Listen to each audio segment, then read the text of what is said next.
શહેરની અંદર 8 જેટલી હત્યાઓ સરેઆમ બની.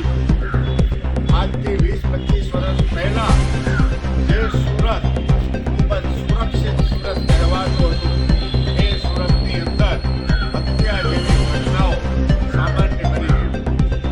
પોલીસ તંત્રનો ભાજપ સત્તા પક્ષ દ્વારા દુરુપયોગ આનું સૌથી મોટું કારણ છે.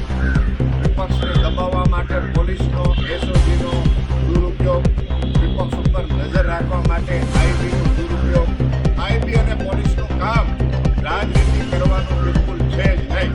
પોલીસનું કામ પોતાના કાર્યક્ષેત્રની અંદર કાયદાની વ્યવસ્થાને સંપૂર્ણપણે મજબૂત બનાવી કાયદો વ્યવસ્થા જાળવવાની એમની જવાબદારી છે. એક નાગરિકની સુરક્ષાની જવાબદારી પોલીસ તંત્રની છે.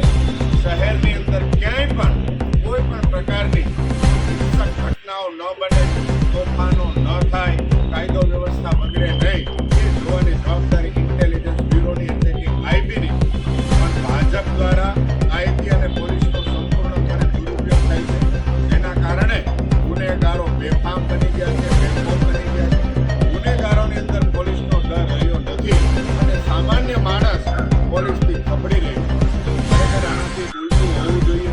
જેટલા પણ ગુનેગારો છે એની અંદર પોલીસનો ડર હોવો જોઈએ અને સામાન્ય માણસ પોલીસ પ્રત્યે વિશ્વાસ બનવો જોઈએ. પોલીસ ઉપર પૂરેપૂરો વિશ્વાસ સામાન્ય માણસને હોવો જોઈએ. એનાથી ઉલટું જ્યારે બની રહ્યું છે ત્યારે સુરત શહેરની અંદર આવી હત્યા જેવી ઘટનાઓ રોજ કરી રહી છે. પેપરનું પાનું ખોલીને જોઈએ, સમાચાર ઇલેક્ટ્રોનિક્સ માધ્યમથી જોવા જઈએ, તરત જ સુરત શહેરની અંદર અવારનવાર હત્યાની ઘટનાઓ સામે આવે છે. દારૂ અને ડ્રગ્સના ખુલ્લેઆમ વેપાર આના માટે જવાબદાર છે. ત્યારે આમ આદમી પાર્ટી સુરત શહેરની સમગ્ર ટીમ પોલીસ કમિશનર સાહેબને મળવા માટે આવી છે, વિનંતી કરવા માટે આવી છે કે ભાજપના યુવા મોરચા નેતાની સરેઆમ જે હત્યા થઈ છે એમને ન્યાય મળવો જોઈએ. એ સિવાય જેટલી હત્યાઓ થઈ છે એમના પરિવારને પણ ન્યાય મળવો જોઈએ.